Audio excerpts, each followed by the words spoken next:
மக்கள் வணக்கம். பிரதமர் நரேந்திர மோடி அவர்கள் நேற்று செப்டம்பர் 17, 2025 அன்று தன்னுடைய 75வது வயதை பூர்த்தி அடைந்தாருங்க. அதற்காக இங்கே இருக்கிறது மாதிரி பேப்பரில் வீடியோ பயங்கரமாக கலர் போட்டு ஃபோட்டோ கொடுத்துக்கிட்டு கொண்டாடிக்கிட்டு ஊரை சுற்றிக்கிட்டு திராவிட மாடல் அப்படி இப்படின்னு சொல்லிட்டுலாம் அவர் இல்லைங்க. அவர் பக்காவாக தன்னுடைய பிறந்தநாள்லாம் பார்க்காம மத்திய பிரதேசில் மிகப்பெரிய திட்டம், அது தாருங்களோட மாவட்டத்தில் மிகப்பெரிய பிஎம் மித்ராங்கிற ஒரு திட்டம், டெக்ஸ்டைல் பார்க். அதாவது மித்ரான்னு என்னென்னு பார்த்தீங்கன்னா mega integrated textile region and apparel park. இந்தியாவில் 7 இடத்துல வரப்போகுது. தமிழ்நாட்டில் விருதுநகரில் அது வரப்போகுது. முதல் பார்க்கு மத்திய பிரதேசம் தொடங்கி வச்சு அங்கே மோடி அவர்கள் பிரம்மாண்டமான உரையை நிகழ்த்தியிருக்காரு. அப்போ என்னென்னு பார்த்தீங்கன்னா சமீபத்தில் ஜெய்சி முகமதை சேர்ந்த ஒரு தளபதி சொல்லியிருந்தான், ஆப்ரேஷன் சிந்தூர் இந்தியா துல்லியமாக செஞ்சாங்க, அதில் தளபதி மசூத் அசாரின் குடும்பம் எல்லாமே கொண்டுட்டாங்க அப்படின்னு சொல்லியிருந்து ஒரு வீடியோவில் எழுதிருந்தான். அதை பற்றி குறிப்பிட்டு மோடி அவர்கள் பேசினார். என்னென்னு பார்த்தீங்கன்னா சமீபத்தில் சமூக வலைதளத்தில் பயங்கரவாதி ஒரு கண்ணீர் சிந்தியபடி நாங்கள் அவல நிலையை விவரித்தோம், இந்த தேசம் உலகம் பார்த்தது, பாகிஸ்தான் பயங்கரவாதிகளின் தளங்கள் அளிக்கப்பட்டதை அவர்களே ஒப்புக்கொண்டுள்ளனர் என்று சொன்னார் மோடி.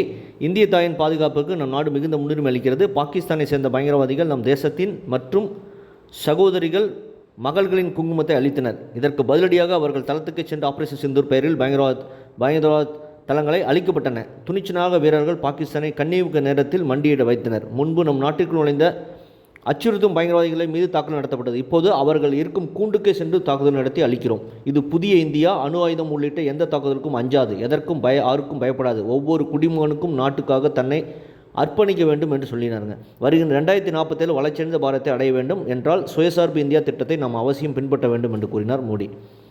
இப்போ வருகின்ற தசரா மற்றும் தீபாவளி பண்டிகைகள் எல்லாமே உள்நாட்டில் தயாரிக்கிற பொருட்களை வாங்குங்க. அந்த பொருட்களின் உற்பத்திக்கான பின்னணியில் இந்தியாவின் வியர்வை இருக்க வேண்டும் என்று மோடி அவர்கள் குறிப்பிட்டிருக்கிறார். என்ன மாதிரி தலைவர் பாருங்கள், ஒரு தேசபக்தியை மக்களிடம் விதைத்து கொண்டே இருக்கிறார் நரேந்திர மோடி அவர்கள்.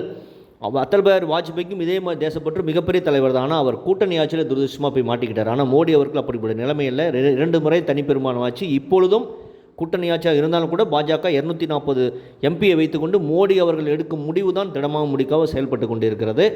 இங்கே இருக்கிற மாதிரி திராவிட மாடல் அப்படி இப்படின்னு சொல்லி மோடி எதுவும் தருவில்லை அது தருவில்லை. ஆனால் மோடி இந்த மித்ரா பார்க் 4450 கோடி மிகப்பெரிய ப்ராஜெக்ட் திட்டம், தமிழ்நாட்டில் விருதுநகருக்கு ஒரு திட்டத்தை மோடி அதில் கொடுத்துருக்கார் என்றார். மோடி தமிழ்நாட்டுக்கும் திட்டங்களை செய்து கொண்டிருக்கிறார். திராவிட மாடல் ஆட்சி மாதிரி ஏமாற்றி கொண்டிருப்பது என்பதை மக்கள் புரிந்து கொள்ள வேண்டும். 2026 தேர்தலில் திமுகவுக்கு நீங்கள் தான் சரியான பதிலடி கொடுக்க வேண்டும். இதை பற்றி உங்கள் கருத்து என்ன என்பதை கமெண்ட் செய்யுங்க. சேனலை ப்ளீஸ் சப்ஸ்கிரைப் அண்ட் ஷேர் செய்யுங்கள். நன்றி, வணக்கம், ஜெய்ஹிந்த்.